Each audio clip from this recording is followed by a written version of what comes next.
i riu i atëhershëm Slobodan Milošević dhe kolegja e tij, Borka Vučić, transferohen me specializim dhe burs, me pagesë, nga Rothschildet dhe Rockefelleret në kullat binjake, me punë. Pra, paga e parë që Slobodan Milošević e ka marrë ndonjëherë është nga Rockefelleret dhe Rothschildet. E ka në një fotografi të cilën e kom postu në Motiko, fotografi bardhëzi të Jakob Rothschild, Rockefellerit, duket ke Richard Rockefeller apo se di, mos më merrni për këtu për emën. Borka Vučić dhe Miloševići në kullat binjake me gotat me shampanjë në dorë duke festuar vitin e ri të vitit 1973. Pra, ata janë sjellur atje për me u përgatit që pas vdekjes së Titos të transferohen në Jugosllavi, sepse Rothschildet dhe Rockefelleret nga kullat binjake ku është edhe selia kryesore që i shtin shtetet në borxhe. Pse? Sepse i shtin se duhen me pagu kamat.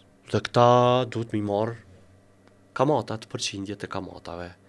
Jo mo njerëzve, si që i kanë bo stërgjyshrit e tyre dikur, tash këta kanë arrit që shtetet me i shti në borxhe.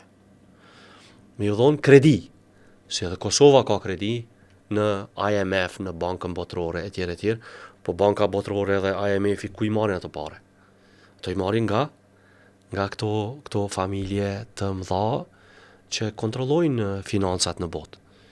Edhe projekti i luftrave në Jugosllavi ka qenë, sikur ta marrim një shembull, një familje që një babi ka 7 djem, edhe ka marrë kredi në bank, baba i tyne, por banka nuk po ngopet veç me 1% të një kredije.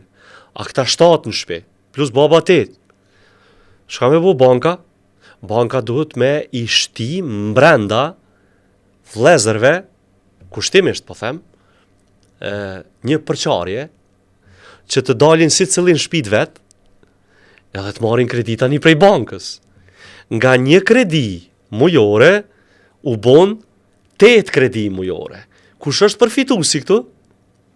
Rothschildet dhe Rockefelleret. Pra këta i kanë trajnu Borka Vučićin edhe Slobodan Miloševićin, ata u transferuan pas vitit 85 në Serbi, filluan thirrjet nacionaliste, përçarjet, në Gazimestan një miting i famshëm ka qenë, ju jeni e re me mosh, nuk e manin mend, aty ka fillu. Aty ka fillu revolta e nacionalizmave në ish Jugosllavi, edhe protestat edhe grevat e minatorëve në Trepç. Ajo ka qenë piknisja e krizave dhe luftrave në ish Jugosllavi.